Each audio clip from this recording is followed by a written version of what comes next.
नमस्कार दोस्तों, JP stenography YouTube channel पर आपका स्वागत है। यह डिक्टेशन 80 शब्द प्रति मिनट का होगा, जो कि 7 मिनट तक बोला जाएगा।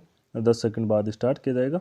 दोस्तों, इस डिक्टेशन का पीडीएफ आपको टेलीग्राम ग्रुप पे मिलेगा, जिसका लिंक डिस्क्रिप्शन में दिया हुआ है। आप वहाँ से जाकर डाउनलोड कर सकते हैं। Ready, start. संचार माध्यमों के बढ़ते उपयोग, हर काम में डिजिटल निर्भरता और इंटरनेट संबद्धता के बीच साइबर सेंधमारों की सक्रियता भी तेजी से बढ़ी है। वे लोगों को ठगने के तरह तरह के तरीके तलाशते रहते हैं, क्योंकि आधुनिक बैंकिंग प्रणाली में ग्राहकों को ऑटोमेटिक टेलर मशीन और इंटरनेट सुविधा से जोड़ दिया जाता है। इसलिए ज़्यादातर साइबर अपराधियों की नज़र लोगों के बैंक खातों पर रहती है।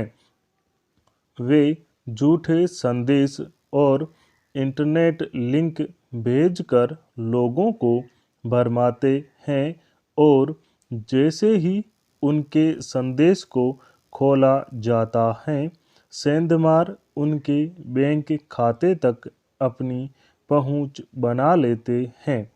ऐसे ठगी करने वाले न केवल भारत में बल्कि दुनिया के किसी भी हिस्से में बैठकर अपनी साजिशों को अंजाम देते रहते हैं। हमारे देश में इस तरह रोज हजारों लोग ठगी का शिकार होते हैं। यह बैंकों के लिए बहुत बड़ी चुनौती है। इस समस्या से पार पाने के लिए अब संचार विभाग एक ऐसा पोर्टल शुरू करने जा रहा है जो कृत्रिम मेधा के जरिए ऐसे धोखाधड़ी करने वालों पर नज़र रखेगा और उनकी पहचान कर उन पर शिकंजा कसेगा। इस पोर्टल से निसंदेह आम लोगों को ठगी से बचने में काफ़ी मदद मिलेगी। हालांकि इंटरनेट के जरिए सेंधमारी की प्रवृत्ति पुरानी हो चुकी है। पहले ठगी करने वाले लोगों को मेल भेजकर उनके बैंक खातों तक पहुंचने का प्रयास करते थे। फिर मोबाइल संदेशों के जरिए ऐसा करने लगे।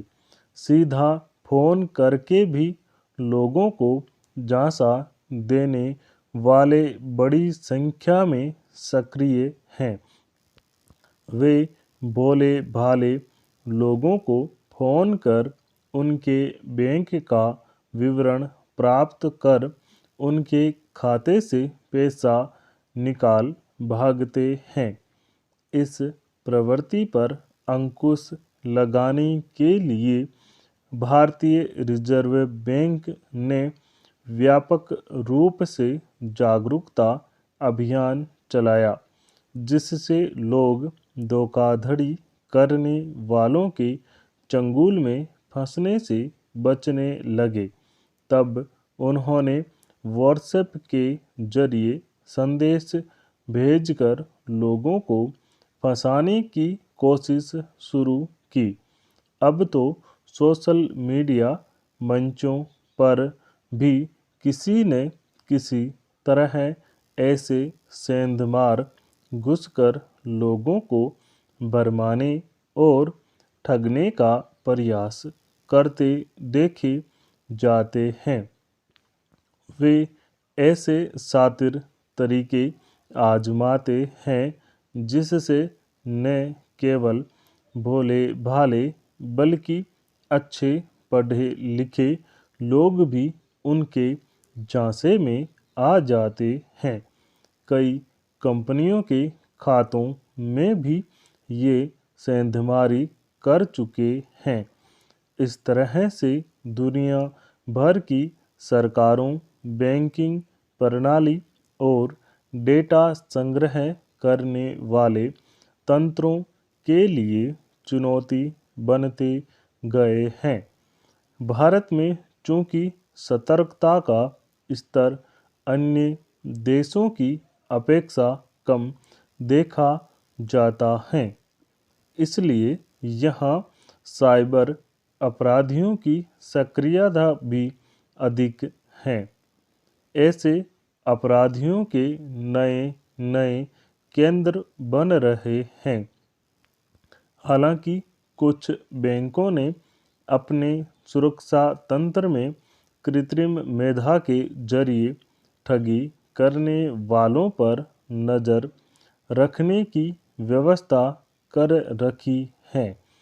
फिर भी ये शातिर अपराधी उनमें घुसपैठ का रास्ता तलाश ही लेते हैं। संचार विभाग इस सेंधमारी के विरुद्ध कितना मजबूत और व्यावहारिक कवच तैयार कर पाता है, देखने की बात है। कुछ वर्ष पहले जब अनचाही कॉलों से लोग परेशान थे, तब संचार विभाग ने एक ऐसा नंबर लोगों को उपलब्ध कराया था जिस पर उस कॉल करने वाले का नंबर डाल दिया जाए तो वह स्वतः निरस्त हो जाता था।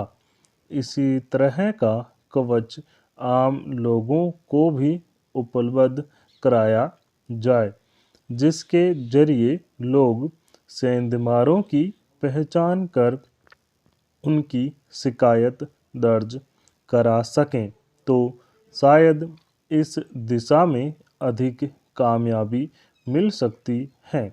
स्टॉप। दोस्तों, डिक्टेशन अच्छा लगे, पसंद आए तो लाइक शेयर कमेंट जरूर करें। Thank you.